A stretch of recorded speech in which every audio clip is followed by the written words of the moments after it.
tikrai galėjo būti 6-6, turėjo Kumpis įvarčių, iš tikrųjų vieną kartą po puikaus Martyno Obraščiuk smūgio atsitrenkė kamuolys į virpstą, iš tikrųjų komandai pasisekė, tačiau kaip vertinate šias rungtynes, kas patiko, kas nepatiko, kokie aspektai? Nu, aš manau, kad taip viskas gavosi, kad vartininkas buvo užsisakęs McDonald'e pietus ir jam tuo metu atvežė, jis tiesiog buvo išbėgęs pasiimti ir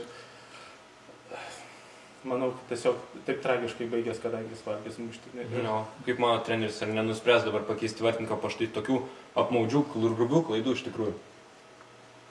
Net nežinau, neįsivaizduoju, kaip čia viskas nuo trenerio iš tikrųjų priklauso ir galbūt treneris irgi McDonald'o gerbėjas, jisai galbūt bus atlaidus dėl to tam vartininkui. Tai šiaip manote, šių metų pirmenybės palyginti su praėjusiais metais yra lygis kritęs, ar galbūt išlikęs vietoje, kaip jūs tai vertinat?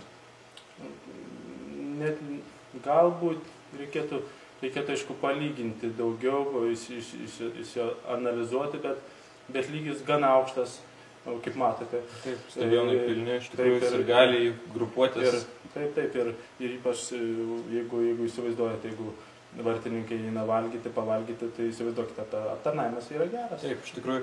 Na gerai, užtenka apie futbolą, laikas pakalbėti apie tinklinį. Iš tikrųjų, vakar vyko moterų lygos rungtynės ir Kručetkės 2-1 po atkaklios kovos palaužė Edrūnės, kurios iš tikrųjų tikriausiai per daug pasistiprino prieš rungtynės ir rungtynių pabaigoje tiesiog fizinis pasiruošimas neleido išlaikyti tos pačios įtampos. Kaip vertinat jūs šias rungtynės, iš tikrųjų rezultatas galbūt kiek stebinantis tinklinio gerbėjus ir ekspertus, jūsų nuomonė?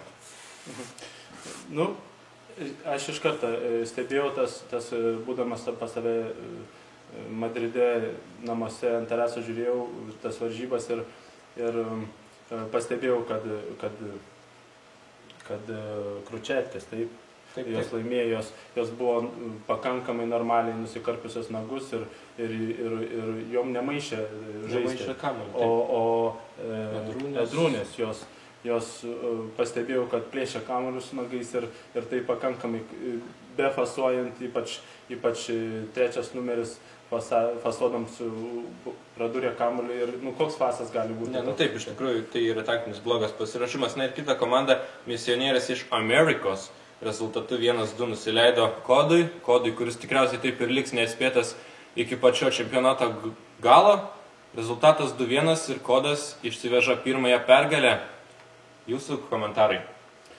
Misionierės yra misionierės, jos iš Amerikos, jos tiesiog, žinot, jos labdara ir tiesiog, aš manau, jos padovanoja tą pergalę. Manot, padovanoja.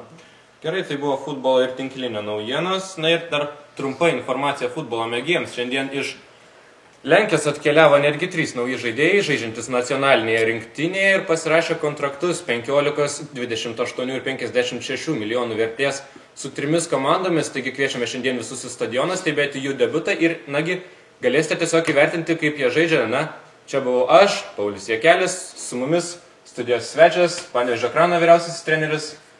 Na, tai tiek šiam kartui ir susitiksime kitą kartą. Sėkmės. Amigos.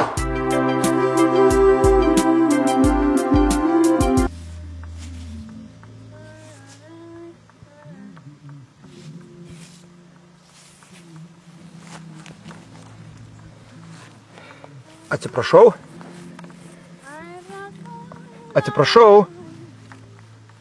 Atsiprašau, ar galiu jūs pakalbinti? Atsiprašau. Tu gulėk. Ką jūs norite, atsiprašau? Labą dieną. Labą dieną.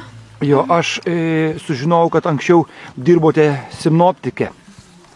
O iš kur sužinojate? Aš dabar nedirbu. Aišku, bet anksčiau jūs dirbote labai įžymioje televizijoje. Taip, dirbau Grybėnų anksčiau televizijoje. Aišku. Dabar jūs nori pakalbinti televiziją misija.tv. Aha, ir ko jūs norit? Jo, mes norėtume sužinoti, gal jūs galėtumėt kažkaip tai vis tiek, kadangi dirbote sinoptike, iš žvilgsnio akies pasakyti, kokios bus prognozės šiai savaitei, kokie bus musoniniai ar ten dar kažkokie vėjai. Ta prasme, ir aplamai, kokios oro sąlygos. Va štai jums mikrofonas. Gerai, man labai greitai, nes aš labai čia skubu užtėmusi su... Tai bus musoniniai vėjai. Kokie sakė? Musoniniai vėjai. Jie bus nuo ežero link miško. Ir miške susidarys tokie sukūrėjai, kurie paskiau pasiskirstis, reiškia, iš pradžių pradės pasiskirstis tenais palapinių miestelė ten, kur, reiškia, gamina viską. Tada kvapai ten susicirkuliuos ir pradės judėti link šitos palapinės. Ir Wow, bet aš, iš esmės viskas, jo. Wow, bet aš žiūriu, jūs tikrai apie tos ciklonus visus labai gerai nusimanote ir tikrai, ir žiūrėkit, dar vieną klausimą norėčiau užduoti. Taip. Čia matot, mes susirinkę su jaunimu stovykloje. Jo, o stovyklautojams, ar bus tos geros oro sąlygos kažkaip, ar jie pajus tą atsipalaidavimą ir... Sąlygos bus, geros sąlygos bus ir šiaip galės viską daryti kaip ir, normaliai, atseit ten ir plaukiot, ir ką ten jūs darot, žaisti, ir fulę, ir viską, bus oro daug gero ir, šiaip, ką jūs dar pasakyti?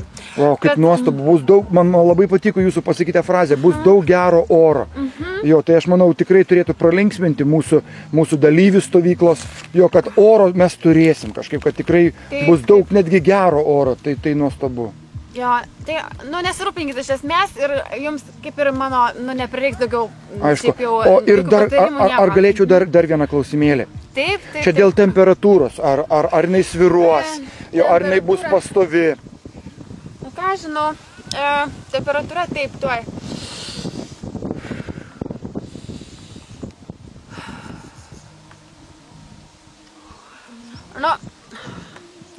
Kaip ir žemiau nulio neturėtų nusileisti. Jo, viskas bus aukščiau nulio, tai iš esmės kaip vasara, vasara bus. Viskas aukščiau nulio. Taip, tai nuostabu. Reiškia, mes tikrai nebūsime nuliniai, o viskas pakils aukščiau nulio. Kągi, ačiū Jums labai. Ačiū labai, Jūs patrukdė. Tai nėra už ką, daugiau netrukdykit. Aišku, o jeigu dar rytoj mes kažkaip užsuktume ir paklaustume Jūsų keletos klausimėlių. Nežinau, aš turiu paklausti. Gerai? Aš paklausiu, jeigu man leis, tai aš tada. Supratau, gerai, nebetrukdau. Viskas? Jo, viskas? Gerai. Trukdau.